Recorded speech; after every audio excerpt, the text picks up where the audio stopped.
All right, for my video presentation, I thought it would be easier to actually play the slide and then just narrate over that and put it in video format. So, this will be on the effects of publicly displayed disciplinary action. This is a Malt 610A. Let's go ahead and get started. So the research topic is the effects of publicly displayed forms of discipline on children's self-identity. And what I mean by publicly displayed forms of discipline are some of the more common ones would be a behavior chart, something like a series of cards. You'd be them red, yellow, and green. So when a child does poorly or is being punished for something, they would change their card from green to red. Getting their name put on the board, anything of this nature that would be publicly displayed for the entire class to see.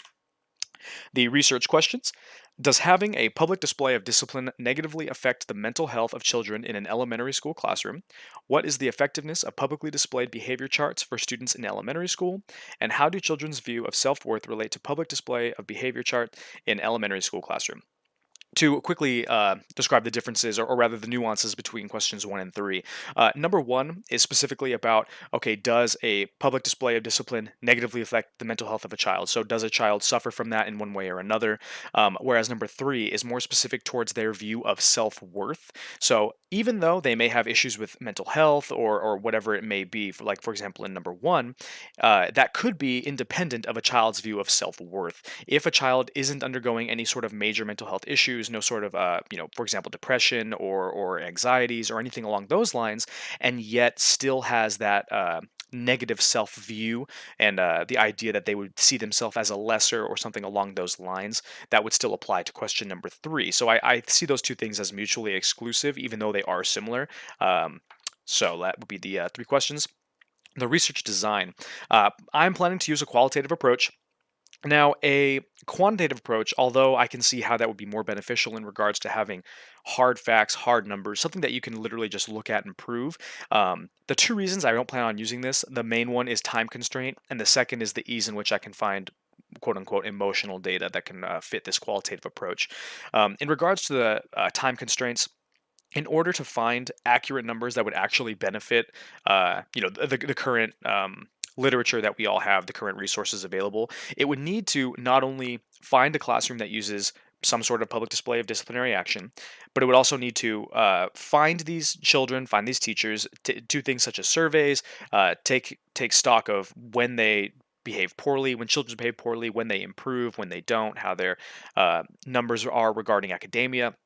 And then ideally, we would be able to follow those students for hopefully multiple years. We would need to not only follow that student for the next year, but we would need to see a variety of students, how they changed in regards to their classroom disciplinary environment. If they continue to use disciplinary action that is publicly displayed, how does that affect them as opposed to those who do not? And we would need to see all these differences not only for one, but hopefully multiple years to see if there's any real concrete evidence. And that's simply not. It's not realistic to imagine that we can get this done within the a realistic time frame regarding my education in which I need to get this complete. However, the second point being the emotional data, and what I mean by this is the ability and the possibility I have to go to simply go to classrooms, elementary school classrooms that do use this approach or do not, or more likely have used this approach in the past, so that I can then speak to children who have undergone that, what they believe in regards to their own self-worth. For example, things like mental health. I can speak to teachers about how those things have changed, what their opinions are on that, etc. So it would just give a much more broad and realistic time frame to get this complete that can still be very valuable for others to look at. So why does this problem need to be addressed? To quickly summarize, these sorts of punishments that use what is called shame theory are definitely sort of leaving the mode. That being said, it's very much specifically because of each individual teacher or sometimes even a school's preference.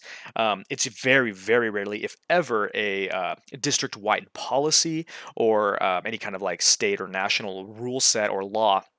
And because of this, there are many classrooms that still use some form of shame theory.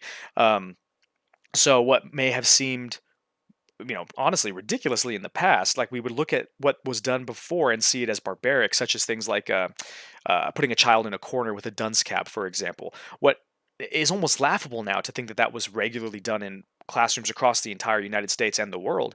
Um, It's sort of the same idea, even though it's a completely different practice. It still uses the same shame theory, although instead of putting a child in a corner, we are now putting their name on a board for the rest of their class to see, or we're seeing their card change and all the class knows that that child is repeated, a repeated offender, something like that. So even though this problem is hopefully slowly naturally leaving schools, unless there's some sort of concrete evidence, and hopefully like for example papers such as this and research that we can actually look at, then there's probably going to be no serious policy change, and this could still be happening in modern day classrooms.